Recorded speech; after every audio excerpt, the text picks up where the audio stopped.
hiduplah bijaksana dengan istrimu sebagai kaum yang lebih lemah.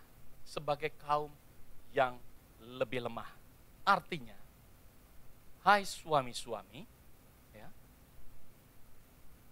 layanilah istrimu secara spesial. Seringkali di dalam kehidupan kita, apa yang kita pikirkan sebagai orang yang lemah, sebagai orang yang di bawah. Sebagai orang yang lemah, sebagai orang yang lebih bodoh. Sebagai orang yang lemah, mungkin kita pikirkan bahwa, dia sebagai orang yang tidak ada kekuatan apa-apa. Kita sering lagi-lagi berpikir secara demikian, secara tidak sadar. Tapi firman Tuhan mengajarkan bahwa arti daripada di dalam Petrus mengatakan, di dalam 1 Petrus pasal yang ketiga dikatakan tadi, bahwa sebagai kaum yang lebih lemah, artinya layanilah istrimu secara spesial. Kalau saudara memegang akan gelas kristal, maka dari itu saudara akan berbeda dengan memegang akan gelas plastik. Ada amin, saudara. Kalau saudara memegang akan gelas kristal, maka dari itu saudara akan benar-benar menjaga. Karena kristal sebagai benda yang lemah. Kalau jatuh mudah pecah. Kalau gelas plastik sebagai benda yang tidak lemah, maka dari itu jatuh berulang-ulang kali juga tidak akan pecah. Inilah firman Tuhan katakan, layanilah istrimu secara spesial sebagai orang yang lebih lemah. Bagaimana saudara dan saya bisa menghargai? Bagaimana kita bisa menjaga dengan kita melihat akan harga yang ada di dalam kehidupan daripada wanita. Kehidupan daripada istri kita. Cherish. Kalau kita selidikin di dalam artinya, itu sebenarnya seperti burung. Seperti sayap daripada burung. Maka itu ilustrasi di dalam firman Tuhan, dia memelihara kita seperti dengan kepak sayapnya. Seperti seperti burung, ya seekor burung dengan kepak sayapnya melindungi akan anaknya. Disinilah burung itu cherish, memelihara, menghargai, melindungi, memberikan yang kebutuhannya. Beberapa saat yang lalu, saya mau memotong akan dahan pohon di depan rumah saya. Tapi saya melihat ada seekor burung di situ. Dan akhirnya saya tidak jadi potong dahan pohon itu. Ya. Dan beberapa saat saya melihat hujan begitu kencang. Dan burung itu tidak terbang kemana-mana. Dan pada saat saya memanggil pest control, dia harus spray akan pohon-pohon di rumah saya supaya enggak banyak serangganya, ya. Dia spray dan burung itu tidak pergi dari pohon. Saya bisa melihat secara heran.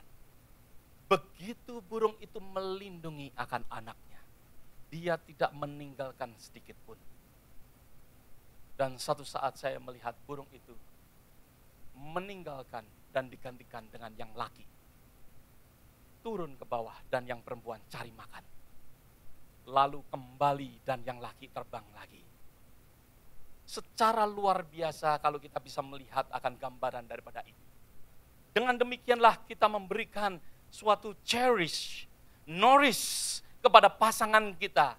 Laki-laki harus melakukan akan hal ini sebagaimana Yesus melakukan pada gerejanya. Seringkali tadi saya katakan, kita ingin merubah akan istri kita.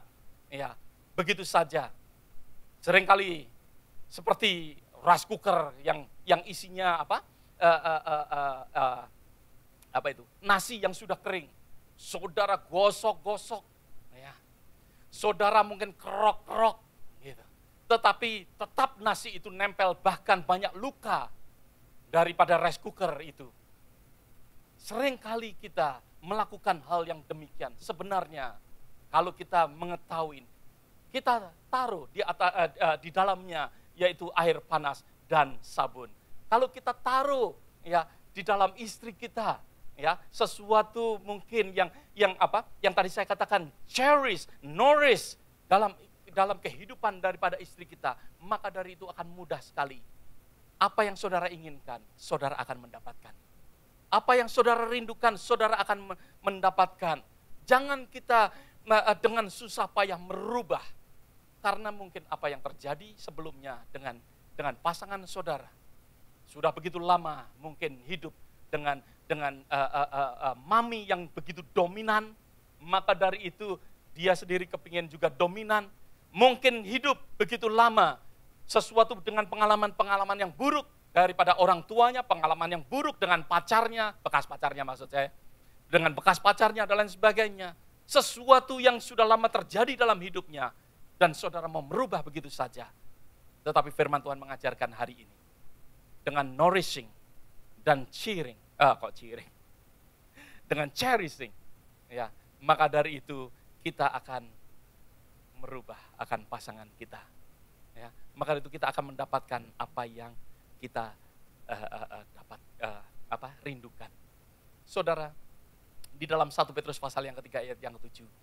Tadi kita juga membaca ya, bahwa doa saudara akan terjawab, tidak terhalang akan terjawab. Berapa banyak kita mau diberkatin Tuhan?